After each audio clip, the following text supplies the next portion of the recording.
마태복음 13장 24절에서 30절을 같이 보겠습니다.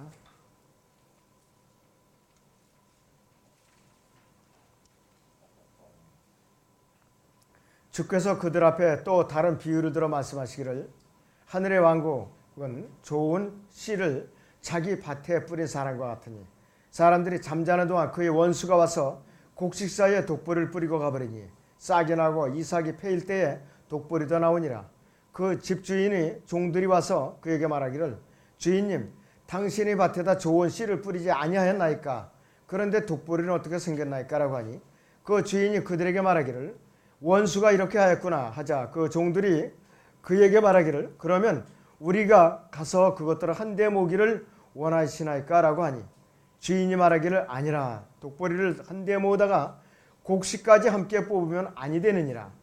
추수 때까지 둘 다 함께 자라도록 두었다가 추수 때에 내가 추수꾼들에게 말하여 먼저 독보리를 모아서 불사르기 위하여 단으로 묶고 곡식은 내 곡식 창고로 모아드리게 하리라고 하시니라 하시더라 하랬습니다.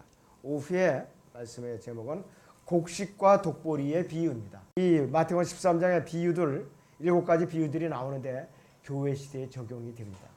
그 이유는 왜 그런가? 이사야 예언 이사야서 6장 9절에서 10절이 여기 마태복음 13장 15절에서 17절에 여기서 인용이 되고 있어요. 그 15절에서 17절을 같이 보겠습니다. 이 백성의 마음이 무디어져서 그들의 귀는 듣는데 둔하고 눈은 감았으니 이는 그들이 어느 때라도 눈으로는 보지 못하고 귀로는 듣지 못하며 마음으로 깨닫지 못하고 회심하지도 못하게 되어 나로 그들을 치유하지 못하게 하려 함이라고 한 것이라. 그러나 너희 눈은 볼 수 있고 또 너희 귀는 들을 수 있으니 복이 있도다. 진실로 내가 너희에게 말하노니 많은 선지자들과 의인들이 너희가 보는 것을 보기 원하였으나 보지 못하였고 너희가 듣는 것을 듣기 원하였으나 듣지 못하였느니라 그랬습니다. 이스라엘 민족은 예수 그리스도 그분의 초림했을 때 그분의 설교를 듣고 왕국 복음에서 왕국의 메시지라고 했어요. 그분을 거부하고 말았어요. 또 요한복음 12장에서는 최후의 만찬을 시행하기 직전에 마지막으로 그 백성들에게 거부당하신 다음에 이 말씀을 인용하셨는데요. 요한복음 12장 보세요. 12장 37절부터 보겠습니다.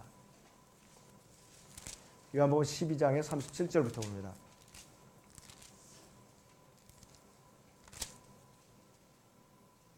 (41절까지) 봅니다. 주께서 그처럼 많은 기적들을 그들 앞에서 행하셨으나 그들이 주를 믿지 아니하니 이는 선지자 이사야의 말을 이루려 함이라.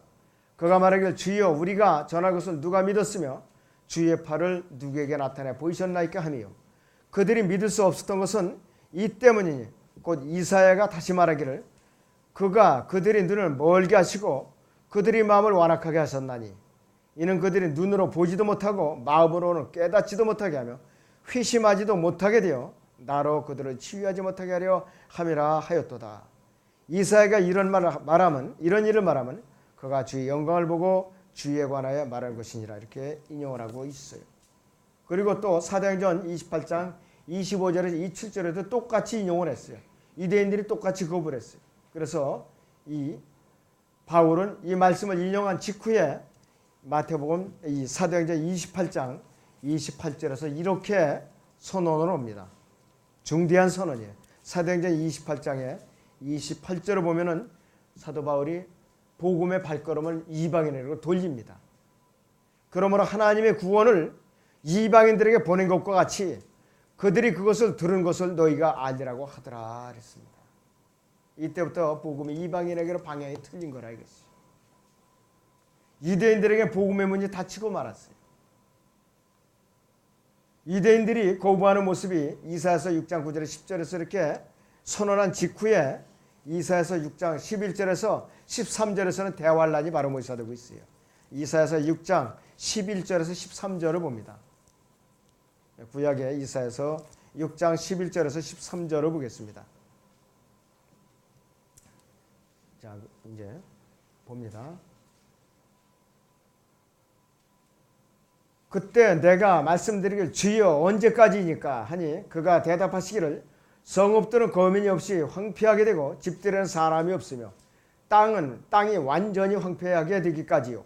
또 주가 사람들을 멀리 옮겨 그 땅 가운데에 완전히 버려짐이 있을 때까지니라. 그러나 그 안에 아직도 10분의 1이 있을 것이요 그것이 돌아와서 먹힐 것이니 잎이 떨어져 줄기가 남아있는 보리수나무와 상수리나무처럼 거룩한 씨도 그 줄기가 되리라 하셨더라 그랬습니다. 대환란 때에 들어와서 적그리스도에 의해서 학살을 당하는 것을 묘사하고 있어요. 요한계시록 6장 9절 11절에 있는 제단 아래서 부르짖는 그 혼두를 말해 적그리스도에게 제물로 바쳐지고 나서 그것을 묘사하고 있는 것이요.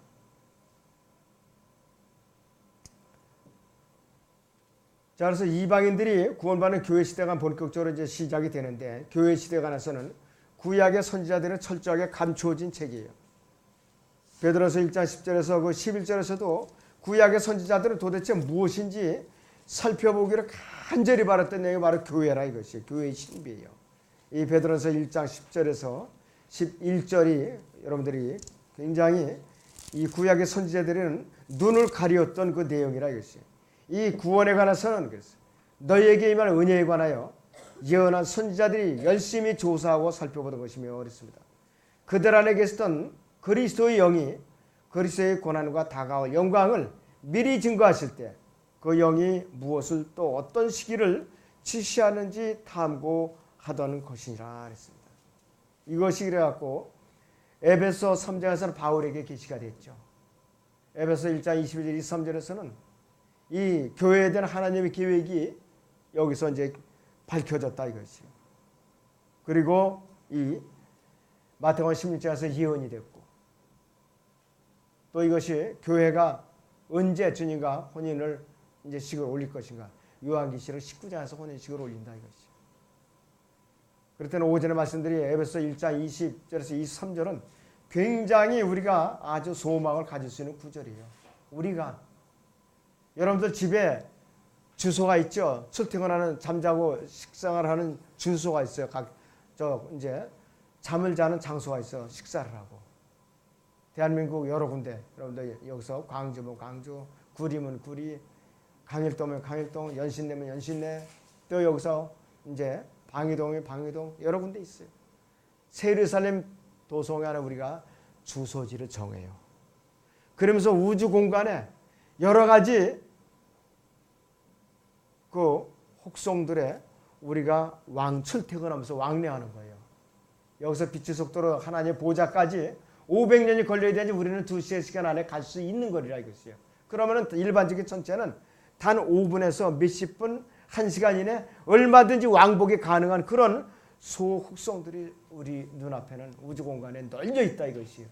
그런데 우리가 하나님께서 맡겨주신 구약의 하나님의 아들들이 통치의 영역을 우리가 출퇴근하면서 임무를 수행한다 이게 앞으로.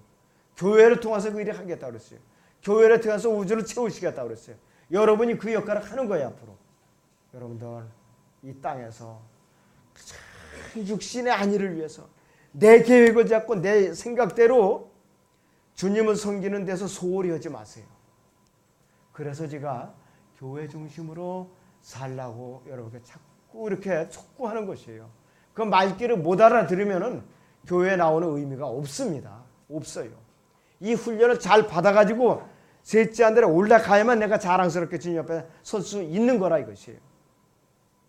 내가 필요할 때에 따라서 교회 얼굴을 내밀면은 그 사람이 유업이 뭐가 있어요. 영혼에 가서 우주 공간에 가서 다스릴 영역이 얼마나 주어지겠느냐 이것이에요. 여러분들 이거 정말로 정신이 바짝 드는 일이에요. 이걸 알아차린다면 여러분들 아무쪼록 이 광활한 우주에서 내 통치력이 얼마나 넓어질 것인가, 이 땅에서 내 온전한 후원을 얼마나 이제 훈련을 받고 고난에 얼마나 내가 철저하게 동참하느냐, 이 양에 비례한다 이것이에요. 여러분들 농담으로 알아들을 그런 귀가 있다면 나가도 좋아요. 설교 안 들어줘도 좋다 이것이에요. 정말 귀 기울여서 각성해야 되는 문제예요. 이 성경 구절들이 그냥 넘어가서는 안 되는 구절들을 여러분들이 아셔야 돼요. 우리 교회가 여러분들 사람들이 연약하다, 강한 성도이건 간에 가릴 것 없이 우주 공간에 나가서는 그런 대회에 참여할 그 손길들인데 서로 소중히 여길 줄 알아야 됩니다. 소중히 여길 줄 알아야 됩니다. 예수님께서는 이 제자들에게 곡식과 독보리의 비유를 얘기하면서 7가지 비유를 다 알려주셨어요. 백성들에게는 비유로 말씀하셨죠. 제자들의 하늘의 왕국에 대해서 이 신비에 대해서 자세하게 알려주셨다. 이거예요. 자세하게. 마태복음 13장을 다시 봅니다. 11절에 보세요. 주께서 그들에게 대답하여 말씀하시기를 그랬어요. 이는 하늘의 왕국의 신비들이 너희에게는 알도록 허락되었으나 그들에게는 허락되지 아니했기 때문이라. 더 킹덤 오브 헤븐이라 했고 이 땅에 세워서 지상 왕국이라 이랬어요. 1000년 동안 이 땅에서 다스리는 것은 여러분들이 그냥 예행 연습하는 거예요. 1000년 동안 영원에 가서 그 통치에 참여할 수 있는 훈련을 받는 그 기간이라 이것이에요. 여러분들 속 좁게 나의 육신에 아닐 만한 도만화 돼서 좀 삼가하시고 주님 중심으로 사는 여러분이 되시기 바랍니다. 자, 베드로전서 1장 10절에 말한 것처럼 선지자들이 보기 원했던 것을 그들이 볼 수 있게 되었다 말씀을 하고 있어요. 그래서 이스라엘이 주님을 거부한 직후에 또 대환란이 오기 전에 교회 시대가 있게 된다 이것이에요. 바로. 그래서 하늘의 왕국의 비유는 이스라엘이 왕국을 거부함으로써 신비 속에 하늘의 왕국이 감추어진 이 교회 시대 기간 중에 계속 지금 벌어지고 있어요. 그렇죠? 왕국의 신비가 지금 교회 시대가 지나가면서 여기에 지금 중첩돼서 이루어지고 있다 이게. 이것이 어디냐? 이 바로 하늘의 왕국이 변형된 타락한 형태로 지금 진행되는데 배교한 이 기독교계가 바로 변질된 이 하늘의 왕국의 비유예요. 7가지 비유라 이것이 바로 7가지 비유. 이것을 여러분들이 알아차려야 된다 이겠어요. 곡식과 독보리의 비유는 예수 그리스도께서 직접 설명을 해주세요. 누가 선생이 필요 없어요. 여러분들 마태복음 13장에 37절에서 43절을 보세요. 이 곡식과 독보리 비유를 직접 설명을 했어요. 자 보세요. 36절부터 봅니다. 그 후에 예수께서 무리를 보내시고 집으로 돌아가시니 제자들이 와서 말씀드리기를 밭의 독보리의 비유를 우리에게 설명하여 주소서라고 하니 주께서 그들에게 대답하여 말씀하시기를 좋은 씨를 뿌리는 자는 인자요 밭은 세상이며 좋은 씨는 왕국의 자녀들이니라.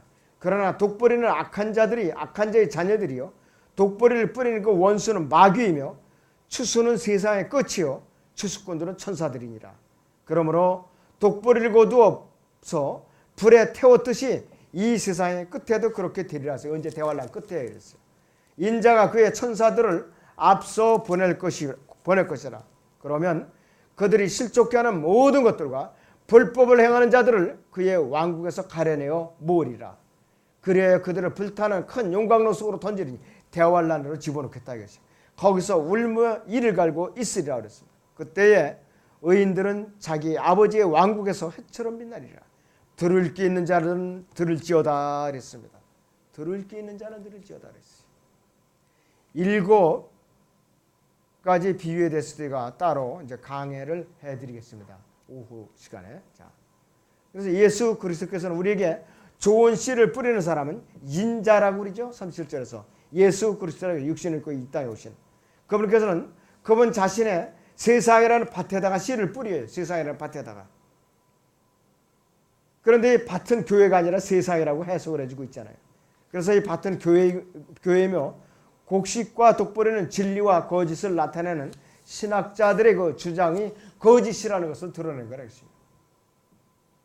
첫 번째 비유에서 인자이신 씨 뿌리는 자는 말씀의 씨를 뿌리지만은 이 두 번째 비유에서는 곡식과 독보리에서는 사람들을 뿌립니다. 왕국의 자녀들을 뿌린다 이것이에요. 스테판의 순교를 뒤따르는 박해를 통해서 분명히 뿌려지고 있어요. 자, 사도행전 7장 보세요. 사도행전 7장에 54절부터 봅니다. 사도행전 7장 54절부터 보세요. 8장 4절까지 봅니다. 그들이 이런 말을 듣고 격분하여 그를 향해 이를 갈더라 그랬습니다. 그러나 그는 성령으로 충만하여 하늘을 주시하여 우러러보니 하나님의 영광과 예수께서 하나님의 오른편에 서신 것을 보고 말하기를 보라 하늘들이 열리고 인자가 하나님의 오른편에 서신 것을 보노라 하니 이 땅에 재림하시려고. 그때 그들이 큰 소리를 지르며 자기들의 길을 막고 일제히 그에게 달려들어 그를 성읍 밖으로 끌어내어 돌로 치고 증인들은 겉옷을 벗어 사울이라고 하는 한 젊은이 발 앞에 놓더라. 그들이 스테파는 돌로 치니 그가 하나님을 부르며 말하기를 주 예수여 나의 영을 받아주소서 하고 무릎을 꿇고 큰 소리로 부르짖기를 주여 이 죄를 그들에게 돌리지 마옵소서라는 이 말을 하고 잠드니라 그랬습니다. 비록 스테파는 큰 일로 순교를 당했지만 하나님께서 큰 소득을 얻었어요. 사도행전 9장에서는 사울이 구원을 받는 사건이 일어나요. 큰 제목을 하나 얻는다 이것이. 8장 1절 4절 보면은 왕국의 자녀들이 뿌려집니다. 자, 사울은 그의 죽임에 찬동하더라. 그때 예루살렘에 있는 교회에 큰 박해가 가해졌으니 사도들을 제외한 모든 사람이 유대와 사마리아 전 지역으로 흩어지더라. 왕국의 자녀들이 흩어진다 이것이. 경건한 사람들이 스테파를 장사하고 그를 위해 크게 슬퍼하더라. 그러나 사울은 교회를 파괴하고 집집마다 들어가서 남자들과 여자들을 끌어내어 감옥에 넘겨주더라. 그러므로 널리 흩어진 사람들이 가는 곳마다 말씀을 전하더라. 그랬습니다. 교회를 흩어가지고서 왕국의 자녀를 흩어져갖고 계속해서 이제 왕국 복음을 전하게 하는 거예요. 계속 흩어지게 하는 거라. 인자이신 예수 그리스도가 사탄이 아니라 타소의 사울을 통하여 교회를 유다와 사마리아에 도초해서 이제 흩어지게 만드는 거예요. 그래서 이 사도행전 9장에서 1절에서 9절까지는 사울이 이제 다마스커스로 이 체포영장을 발부받아 가지고 이 그리스도인들을 체포하러 가다가 중간에 주님을 만나서 구원을 받는 사건이 일어납니다. 사도행전 3장에서 8장까지는 박해를 해가지고 왕국의 자녀들이 전부 다 이 전지어 소아시아까지 흩어지는 역사가 일어나요. 흩어지는 역사. 이것이 바로 이 비유의 시작이에요. 이 흩어지는 것이 몇 세기 동안 계속되어 왔어요. 계속되어 왔다 이것이. 자, 봅니다. 밭에 뿌려진 좋은 씨가 마태복음 13장 24절에 나오죠. 한번 보세요. 다시. 마태복음 13장 24절에 주께서 그들 앞에 또 다른 비유를 들어 말씀하시기를 하늘의 왕국은 좋은 씨를 자기 밭에 뿌린 사람과 같으니 이랬습니다. 그래서 마태복음 13장 24절의 내용은 아까 읽어드렸던 마태복음 13장 36절에서 43절에서 예수님께서 자세하게 이렇게 해석을 해주고 계셔요. 이 비유는 독보리가 알곡과 비슷하게 생겼어요. 독보리를 뽑다가 곡식까지 뽑을 염려가 있기 때문에 같이 자랄 때까지 내버려두라 이거죠. 지금 이 배교한 기독교계 안에서 알곡과 쭉종이가 같이 자라고 있어요. 곡식과 독보리가 같이 자라고 있어요. 오히려 독보리가 더 그럴싸하게 보여요. 우리한테. 그래서 성경은 여기서 밭은 세상이라고 해요. 사도행전 13, 이 마태복음 13장 38절에서 밭은 교회가 아니라 세상이라고 그래요. 이 세상에는 곡식과 독보리가 함께 되죠. 마귀의 자녀와 하나님의 같이 자라고 있다 이것이에요. 교회 안에서 같이 자랐어요. 교회 안에서. 다른 데가 아니라. 예수 그리스도가 이 땅에 오셔서 심판하실 때까지 계속될 것이라 그랬어요. 이 비유는 독보리를 모아서 함께 불태울 때까지, 대환란 통해서 함께 불태울 때까지 이 세상은 악이 들끓게 된다고 설명을 해주고 있는 거라 이것이. 그래서 예수 그리스도의 재림을 기다리지 않고 이 세상을 아름답게 살기 좋게 만들어 보려는 후천년주의자들이나 무천년주의자들의 생각은 헛된 것이라는 것을 우리가 알 수가 있다 이것이에요. 바로. 교회는 철저하게 순결해야 돼. 말세의 물로 씻어서 정결케 되어야 된다 이것이에요. 주님 그리스도의 몸이고 신부이기 때문에 모두 거듭난 성도들로 구성에 대한 정상인데 교회 안에는 거듭나지 않은 독보리가 같이 산다 이것이에요. 바로 같이.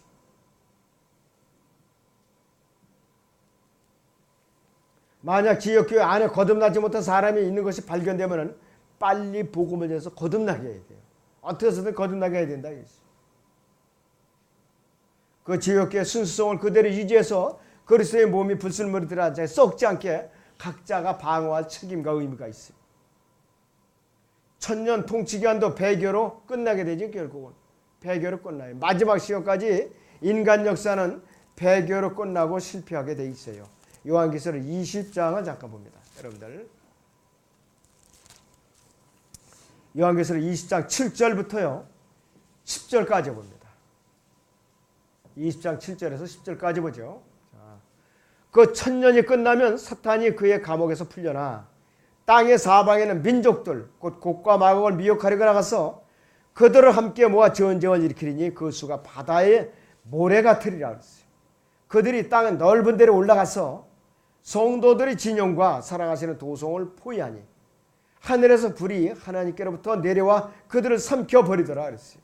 거기 도성이 이 최근에 나온 판에는 아마 성읍으로 되어 있을 수도 있어요. 성읍으로. 10절에 보면 그들을 미혹하던 마귀가 불과 유황못에 던져지니 그곳에는 그 짐승과 거기 있는 자도 있어 영원 무궁토록 밤낮 고통을 받으리라 그랬어요. 그리고 백보자 심판이 이제 시행이 되는 것이죠. 영원히 시작되는 것이죠.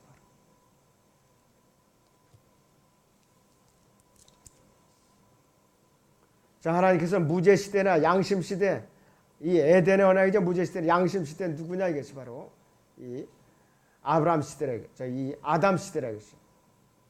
그 다음에 인간정부 시대가 바로 언제부터 시작되느냐? 노아부터 시작된다 이것이.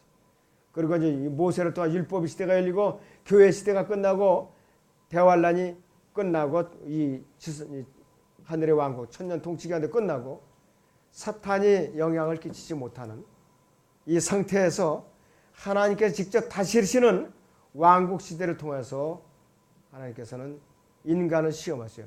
사탄을 깊은 곳에 가둬놓고 인간을 시험하시지만 결국은 인간에게는 소망이 없죠. 결국은 준엄한 심판 외에는 처방이 없다 이것이요.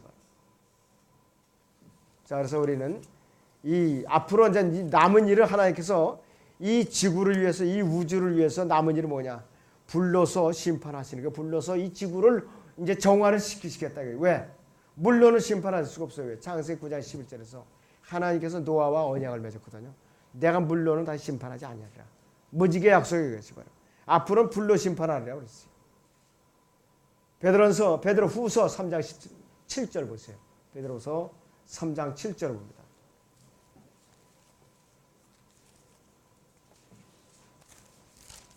자, 거기 보시면 이렇게 우리에게 약속을 하고 있어요. 예언의 말씀인데요. 그러나 현재 있는 하늘들과 땅은 그 동일한 말씀으로 보존되어 있으되 그랬어요. 경건치 않은 자들이 심판과 멸망의 날에 불사르고 간수되어진 것이니라 그랬어요. 간수되어진 것이니. 10절에서부터 그러나 주의 날이 밤에 도둑같이 오리니 그날에 하늘들이 굉장한 소리를 내며 사라지고 우주의 구성 요소들이 맹렬한 물로 녹아내리며 땅과 그 안에 있는 일들이 타버릴 것이라. 그때의 모든 것이 녹아지니 너희가 모든 거룩한 행실과 경건에 있어 어떠한 사람들이 되어야겠느냐. 하나님의 날이 오기를 고대하고 열망하라 그랬어요. 그때는 하늘들이 불에 타서 녹아버리고 우주의 구성 요소도 맹렬한 불에 녹아질 것이라 그랬습니다. 아주 혹독한 정화 작업이에요. 혹독한 정화 작업을 했어요. 마태복음 13장 25절에서 28절까지는 밭에 뿌려진 독보리지요. 밭에 뿌려진 독보리. 다시 봅니다. 다시 봐요. 사람들이 잠자는 동안 그의 원수가 와서 그랬어요. 곡식 사이에 독보리를 뿌리고 가버리니 싹이 나고 이삭이 패일 때 독보리도 나오니라. 그 집주인이 종들이 와서 그에게 말하기를 주인님 당신의 밭에다 좋은 씨를 뿌리지 아니하였나이까. 그런데 독보리는 어떻게 생겼나이까 라고 하니 그 주인이 그들에게 말하기를 원수가 이렇게 하였구나 하자. 그 종들이 그에게 말하기를 그러면 우리가 가서 그것들을 한데 모기를 원하시나이까 라고 하니 이랬어요. 밭에는 곡식과 마귀가 와서 독보리가 뿌려서 섞여서 있어요. 그 독보리는 곡식과 비슷하게 생기기 때문에 완전히 자랄 때까지 섣불리 뽑아내다는 곡식까지 뽑힌다 이것이에요. 그 독보리가 뿌려진 것은 씨 뿌리는 자가 잠을 잘 때라 이것이에요. 자, 씨 뿌리는 자가 잠을 잘 수가 있는가? 잠을 잘 수가 없죠. 왜? 그분은 졸지도 아니고 주무지도 아니하시는 분은 주님이시라 이것이. 들판을 돌보라고 남겨준 사람들이 있어요. 그 일꾼들이 잠을 잤기 때문에 하나님의 피로 사신 교회와 그 교회 주신 일꾼들이 영적으로 잠을 자고 있기 때문에 독보리가 뿌려지는 거예요. 교회 안에 바로. 하나님의 그들이 복음을 전하지 않고 깨어서 기도하지 않고 또 양들을 잘 돌보지 않으니까 마귀가 몰래 들어와서 곡식들 사이에다 독보리를 뿌린다 이것이에요. 그 교회 안에 바로 거짓 마귀의 일꾼들을 심어놔서 자라게 한다 이것이에요. 바로. 자, 여기 보면은 예종론의 독보리들, 신사도의 독보리들, 신천지의 독보리들, 그 다음에 행위구원의 독보리들, 또 사도들의 표적을 내는 은사주의 독보리들, 죽어 봐야 안다는 독보리들, 이렇게 뿌려놓고 자라게 하는 거예요. 입신 환상 또 표적의 독보리들, 별의별 독보리들을 다 뿌려놔요. 이것은 걸음을 앉아도 잘 자라요. 아주 잘 자란다 이거지.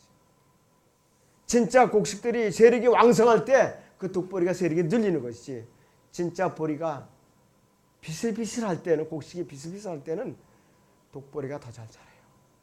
가짜가 더 활개를 친다 이것이. 그래서 현재에도 이 일은 교회 안에서 계속되고 있어요. 교회 안에서 계속되고 있다 이것이. 독보리는 악한 자의 자녀들이라고 불리는데, 주님께서 유대인들에게 너희는 너희 아비 마귀에게서 나와서 이렇게 말씀하셨죠.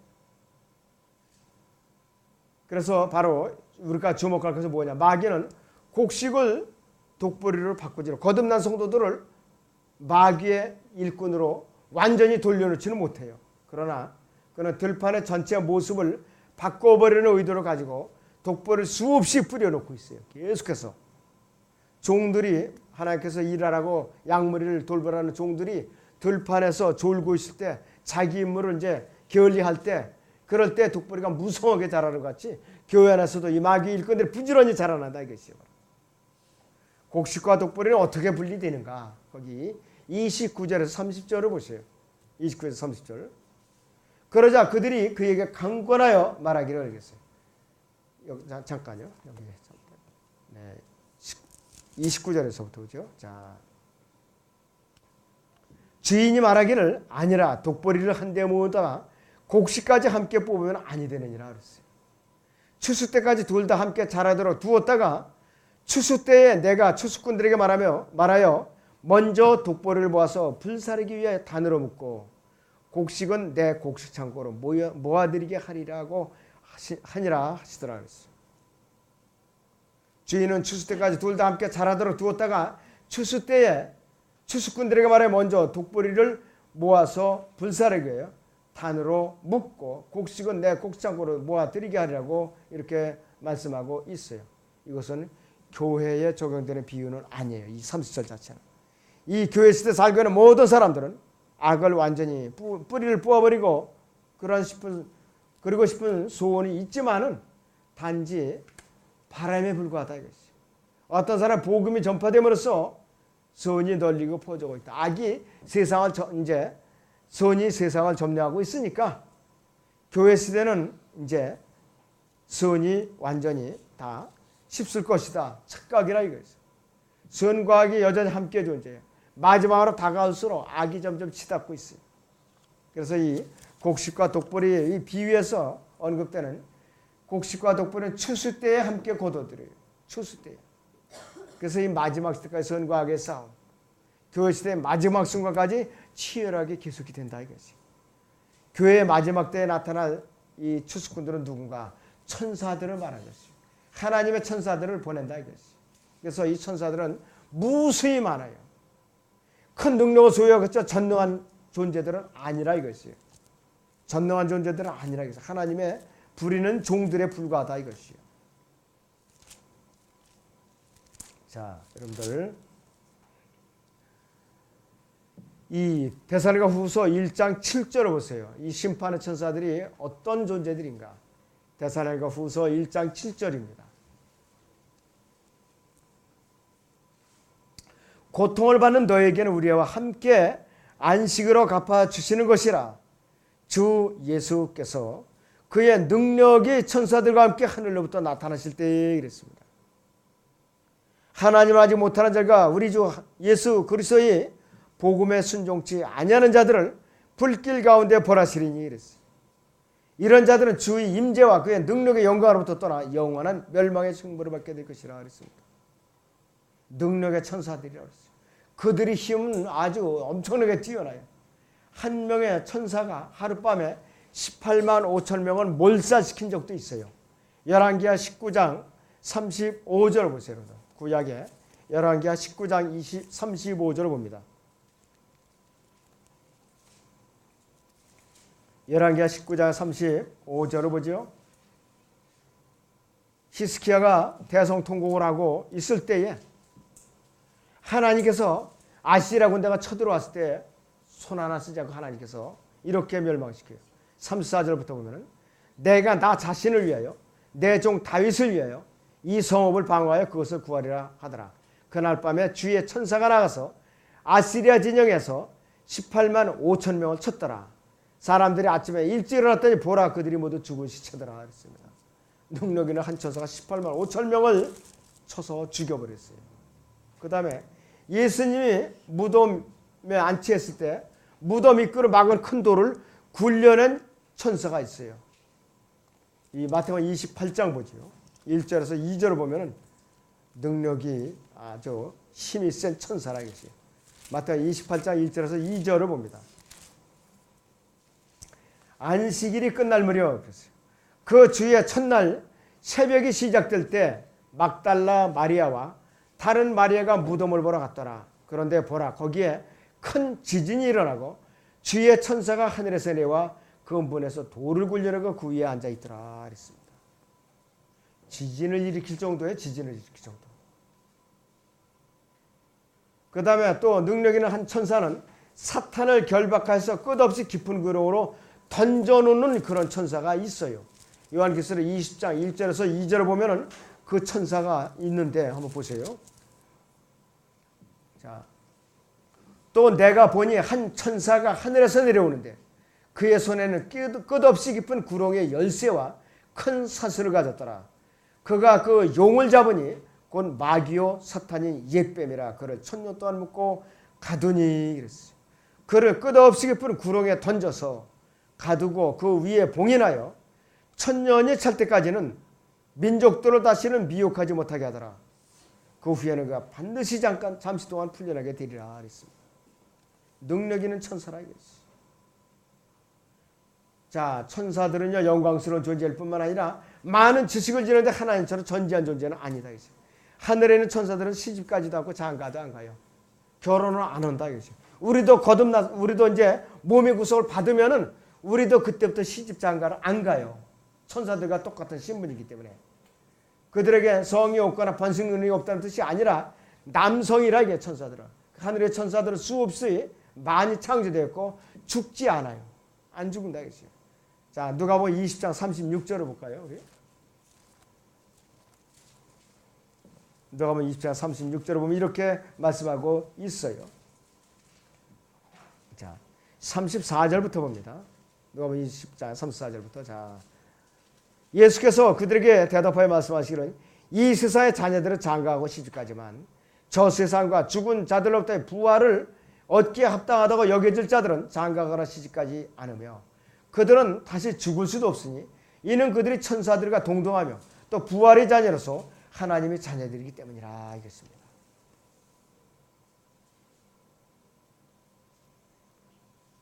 자, 그래서 이들에게는 번식이 필요하지 않을 뿐만 아니라 모두 남성들이므로 자기들끼리는 번식할 수 없다 이것이요. 그렇지만은 창세기 6장 1절에서 4절을 통해서 보면은 그들에게는 분명히 번식 능력은 있어요. 그래서 우리는 하나님의 아들들과 이 땅에는 사람의 딸들이 동거해서 거인들을 낳은 것을 우리가 알 수 있다 이것이. 또한 이 천사들도 죄를 지을 수 있다 이것이에요. 그래서 또한 천사들은 구원의 상속자들을 섬기도록 보냄을 받은 섬기는 영들인데 이 대상이 누구인가 한번 볼까요? 이 히브리서 1장을 잠깐 보세요. 히브리서 1장을 봅니다. 13절에서 14절을 보죠. 13절에서 14절을 보시죠. 그러나 하나님께서 어느 때에 천사들 중 어느 누구에게 내가 네 원수들을 네 발판으로 삼을 때까지 너는 내 오른편에 앉아 있으라고 말씀하신 적이 있느냐? 천사들은 모두 구원의 성수자가 될 자들을 위하여 섬기도록 보내심을 받은 섬기는 영들이에요. 이 구원의 성수자는 누구예요? 유대인 남은 자들이 대환란을 끝내고 이 지상의 왕국으로 주님과 함께 들어가는 유대인들이라 이것이에요. 그들은 상속을 받아요. 거듭남이 아니라 구원을 상속받아서 들어간다 이거죠. 이들을 섬기는 자들이 누구냐? 천사들이라 이게 바로. 그리고 하나님의 진노를 악한 자들에게 집행을 하는 분이에요. 그들에겐 땅의 네 끝에서부터 선택받은 세상의 사방에서 선택받은 이스라엘 대환란 때에 이 팔레스타인을 다 불러 모아요. 전부 다 불러 모은다. 자, 마태복음 24장 31절 보지요. 어떤 방법으로 불러 모으느냐? 마태복음 24장 31절을 봅니다.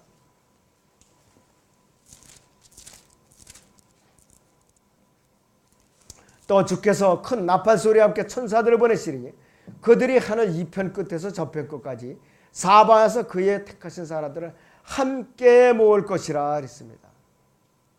이것은 무엇냐 이것이에요. 대환란을 이제 통과하게 하라고 하나님께서 비행기로다 어느 하세요를 그걸 다 불러와요. 팔레스타인으로.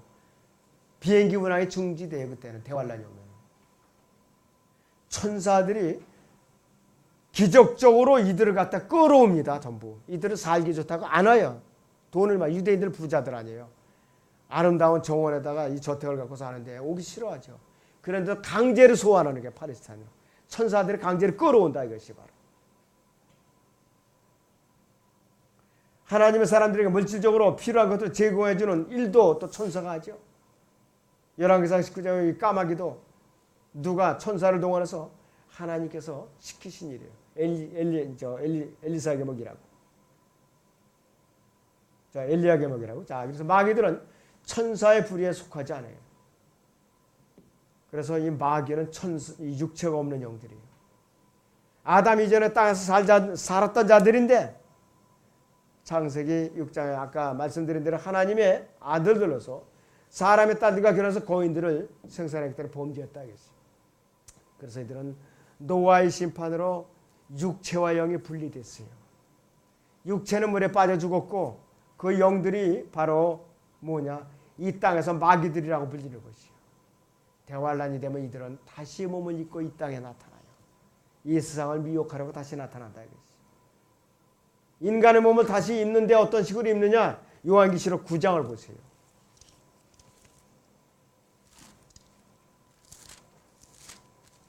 9장 1절부터 보죠. 자, 다섯째 천사가 나팔을 불 때 내가 보니 하늘에서 별 하나가 땅에 떨어지는데 그가 끝없이 깊은 구렁의 열쇠를 받더라. 그가 끝없이 깊은 구렁을 여니 큰 용광로의 연기 같은 연기가 구렁에서 올라오는데 해와 공기가 그 구렁의 연기로 말미암아 얻어지더라. 또 그 연기에서 메뚜기들이 땅 위로 나왔는데 땅의 전갈들이 지닌 권세와 같은 권세를 받더라. 그들에게 명령이 내려지기를 땅의 풀이나 또 어떤 푸른 것이나 어떤 나무도 해치지 말고 다만 그들이 임하여 하나님의 인정으로 표시받지 아니한 사람들만 해치라고 하더라. 14만 4천 명의 유대인들은 해치질 않아요. 나머지 사람들을 해친다 했어요. 또 그들에게 명령이 내려지기를 그 사람들을 죽이지는 말고 오직 5달 동안 고통만 주라고 하는데 그 고통은 마치 전갈이 사람을 쏠 때의 고통과 같은 것이라.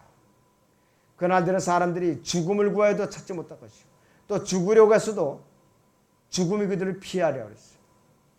또 그 메뚜기들의 모양은 전쟁을 위해 준비한 말들 같고 그 머리에는 금멸과 같은 거 썼으면 그 얼굴은 사람들의 얼굴 같고 그들이 머리카락 여인들이 머리카락 같았으며 그 이빨은 사자들의 이빨 같으며 또 그들의 흉배는 철흉배 같았으며 날개 소리는 전쟁터로 달려가는 많은 말들이 꺼내 병고소리 같더라 했어요. 자, 11절 보니까 그들에게는 왕이 있어요. 또 그들에게는 자기들을 다스리는 왕이 있으니 끝없이 깊은 구렁의 천사예요. 그의 이름은 히브리어로 아바다니며 헬라어로 그의 이름은 아폴로온이더라. 파괴자라 이것이요. 앞으로 이 땅에 아마겟돈에 2억의 군대가 모여듭니다. 유엔을 통한 2억의 군대가 실제적으로 모여드는 것이 아니라고 본다면은 이들은 누구냐? 육체를 입은 마귀들이 동원되는 군대라 이것이에요. 바로. 자, 그럴지라도 하나님께서는 이들과 상대가 안 되죠. 그분의 입김으로 나온 성령의 기운에 의해서 불로 그들이 다 전멸되고 만다 이것이. 그렇게 아마겟돈 전쟁이 끝나게 돼 있다 이것이. 자, 그래서 어떤 사람들은 마태복음 13장에 30절을 보면서 독보리가 탈 때까지 교회는 이 땅에 남아있게 되기 때문에 교회가 대환란을 통과해야 한다. 이렇게 또 주장하는 사람도 있어요. 참 별사 사람이 다 있다 이거지. 그래서 성경은 독보리를 묶고 불살은 다음에 곡식을 창고로 드린다고 말하지는 않죠. 다만 독보리를 태우기 위해서 묶는다고 말할 뿐이에요. 독보리가 태워지는 곡식을 독보리와 분리해서 수확을 해서 하늘 창고에 드린 후라 이것이. 독보리가 불살라지고 나서야 곡식을 수확해 창고에 드린다는 것은 교회가 대환란을 통과한다는 교리라 이것이. 한두 군데가 아니야 이렇게 가르치는 교회가 지금. 크리스찬 사회에서는 몰명교 이단뿐만이 아니라 수많은 교회들이 교회가 대환란을 통과한다고 잘못 가르치고 있어요. 끝까지 견뎌내자 이것이. 교회 시대 끝날 때까지 독보리와 곡식은 결코 분리될 수 없고 대환란이 시작되기 직전에 휴거 때에 예수 그리스도께서 이 곡식 가운데 자라난 독보리를 뽑아가지고 대환란을 집어쳐놓는 거예요. 그 후에 주님께서 이 땅에 오셔갖고 이 땅에 왕국을 세우셔서 직접 통치하실 겁니다. 그래서 이 곡식과 독보리가 이 교회 시대는 기독교계 이 교회 안에서 같이 자라고 있다. 같이. 불행하게도 이 우리 울타리 안에는 그러한 독보리가 자라나지 않기를 주님의 이름으로 정말로 간절히 구합니다.